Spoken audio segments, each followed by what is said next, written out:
সাম্প্রতিক সময়ে ইসরায়েলি প্রধানমন্ত্রী বেনিয়ামিন নেতানিয়াহুর বৃহত্তর ইসরায়েল সম্পর্কিত মন্তব্য নিয়ে বিশ্বজুড়ে আলোচনা ও বিতর্ক শুরু হয়েছে। তার এই মন্তব্যের পর আরব দেশগুলো তাদের ভূখণ্ডের সার্বভৌমত্বের উপর হুমকি হিসেবে দেখে এর নিন্দা জানিয়েছে। বৃহত্তর ইসরায়েল মূলত একটি রাজনৈতিক ও ধর্মীয় ধারণা, যা চরম জাতীয়তাবাদী ইসরায়েলি ও জয়নবাদীদের মধ্যে দীর্ঘদিন ধরে প্রচলিত।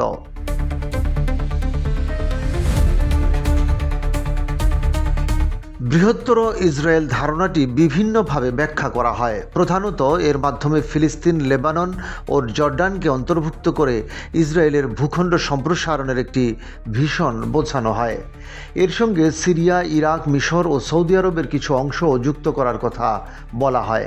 আরেকটি সংকীর্ণ ব্যাখ্যায় বৃহত্তর ইসরায়েল বলতে 1967 সালের আরব ইসরায়েল যুদ্ধের সময় ইসরায়েল যেসব ভূখণ্ড দখল করেছিল সেগুলো বোঝানো হয়। এর মধ্যে ফিলিস্তিনি ভূখণ্ড, সিরিয়ার গোলান মালভূমি এবং মিশরের সিনাই উপদ্বীপ অন্তর্ভুক্ত ছিল।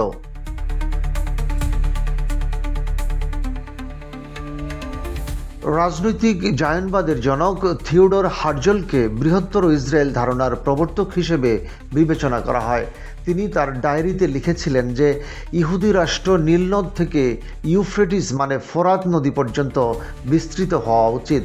এই ধারণাটি হিব্রু বাইবেলের আদিপুস্তক থেকে নেওয়া হয়েছে, যেখানে আল্লাহ ইব্রাহিম ও তার বংশধরদের এই বিশাল ভূমি দিয়েছিলেন বলে উল্লেখ আছে। কিছু ইসরায়েলি ইহুদি ধর্মগ্রন্থ বুক অব ডিউটেরোনমি ও সামুয়েলের কিতাব থেকে উদাহরণ টেনে বলেন, আল্লাহ মুসা আলাইসাল্লামকে ফিলিস্তিন, লেবানন, মিশর, জর্ডান ও সিরিয়ার কিছু অংশ দখলের নির্দেশ দিয়েছেন।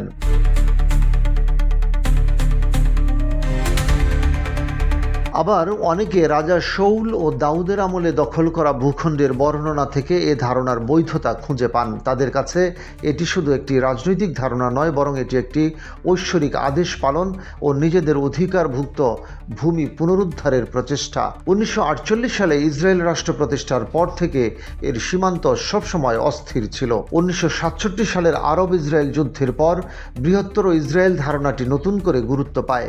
ওই যুদ্ধের সময় ইসরায়েল ফিলিস্তিনিদের গাজা উপত্যকা ও পশ্চিম তীর, সিরিয়ার গোলান মালভূমি এবং মিশরের সিনাই উপদ্বীপ দখল করে। পরে সিনাই উপদ্বীপ মিশরকে ফেরত দেওয়া হলেও গোলান মালভূমিকে ইসরায়েলের সঙ্গে যুক্ত করা হয়।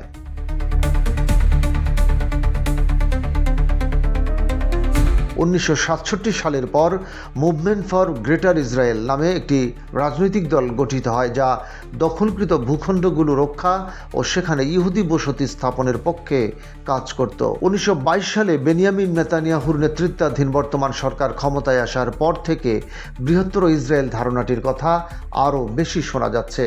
ইসরায়েলি অর্থমন্ত্রী বেজালেল স্মোটরিচ সম্প্রতি ইসরায়েলের সীমান্ত সম্প্রসারণের পক্ষে বক্তব্য দিয়েছেন এবং সিরিয়ার রাজধানী দামেস্ককে ইসরায়েলের অন্তর্ভুক্ত করার কথা বলেছেন। 2023 সালে তিনি জর্ডান সহ বৃহত্তর ইসরায়েলের মানচিত্রের সামনে দাঁড়িয়ে বলেন যে ফিলিস্তিনি জনগণ বলে কিছু নেই।